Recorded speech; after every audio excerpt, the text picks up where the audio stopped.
வணக்கம், லதா காமாட்சி நெல்லை பஜன். இப்போ என்ன ரெசிபி பண்ண போகிறேன்னா சேனை வாழைக்காய் வச்சு எரிசேரி பண்ணுறேன். இது கேரளா ஸ்பெஷல். ஓணம் சத்யா 26ஆம் தேதி திருவோணம் வருது.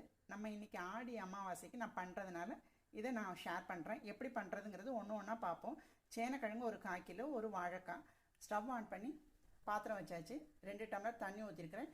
சேனையை முதல்ல வேக வைப்போம், அதுக்கப்புறம் ஒன்று ஒன்றா பார்ப்போம். 1/4 டீஸ்பூன் மஞ்சப்பொடி சேர்த்து சேனை 3/4 பதம் வெந்த உடனே வாழைக்காயும் 2 பச்சை மிளகாயும் சேர்த்துக்கலாம்.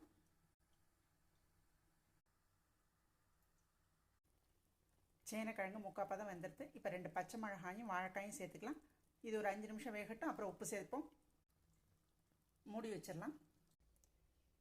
எரிசேரிக்கு ஃபைனலாக போடுறதுக்கு மிளகு பொடி ஃப்ரெஷ்ஷாக இப்போ திரிச்சிக்கலாம். அதுக்கப்புறம் தேங்காய், பச்சை மிளகாய், சீரகம் அரைச்சிக்கலாம்.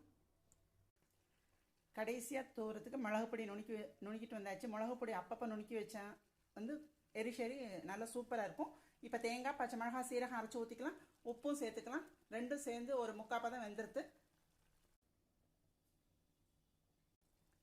தேங்காய், பச்சை மிளகாய், சீரகம் அரைச்சதையும் தேவையான கல்லுப்பையும் சேர்த்துக்கலாம். காரத்துக்கு 2 வரமிளகாய், 2 காஞ்ச பச்சை மிளகாயை காயோடு போட்டிருக்கோம். 2 பச்சை மிளகாய் அரைச்சிருக்கிறோம். 2 வரமிளகாய் தாளிப்போம்.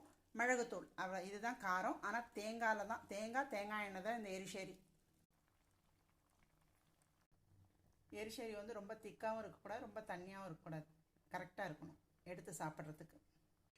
இன்னும் தாளிப்பு கொடுக்கும்போது நல்லா ஒரு கைப்பிடி தேங்காயை நல்லா செவக்க வறுத்து போடுவோம். அப்போ தண்ணி உறிஞ்சிடும். அதுக்கு தகுந்த மாதிரி நம்ம தண்ணி சேர்த்துக்கணும். எரிசேரிக்கு ஒரு தாளிப்பு கொடுத்துடலாம். தேங்காய் எண்ணெயில் கடுகு, உளுத்தம்பருப்பு, காஞ்ச மிளகாய், நல்லா ஒரு கைப்பிடி தேங்காய் பூ, கருவேப்பிலை கடைசியில் மேல்டாப்பில் தூக்கிக்கலாம். போட்டுக்கலாம். ஒன்று ஒன்றா பார்ப்போம். வெங்காயமும் பூண்டும் சேர்த்துக்கலாம். இன்றைக்கி அமாவாசைங்கிறதுனால நான் சேர்க்கலை. ஒரு கைப்பிடி தேங்காய் பூ நல்லா செவக்க வறுத்துக்கலாம். பொடிச்சு வச்சு மிளகுத்தூளை சேர்த்துக்கலாம்.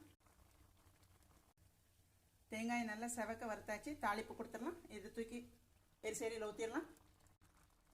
அவ்வளோதான். மேல்டாப்பில் பச்சை கருவேப்பிலை போட்டு இறக்க வேண்டியதான். 1 ஸ்பூன் தேங்காய் எண்ணெய் ஊற்றிட வேண்டியதான். இப்போ ஸ்டவ் ஆஃப் பண்ணிடலாம். சேனை வாழை எரிசேரி ரெடி. இன்றைக்கி அமாவாசை லஞ்ச் மெனுவையும் பார்த்துடலாம். புசு புசுன்னு உளுந்த வடை. இன்றைக்கி அமாவாசை லஞ்ச் மெனு இதுதான். இப்போ இலையில் வைக்கிறத பார்ப்போம். கட்டிப்பருப்பு, கத்திரிக்காய், கேரட், வெண்டைக்காய், அவரைக்காய், மாங்காய் போட்ட இடி சாம்பார், சேனை வாழை எரிசேரி, வாழைக்காய் புட்டு, வாழைப்பழம், உளுந்த வடை, புசு புசுன்னு உளுந்த வடை, பால் பாயசம்.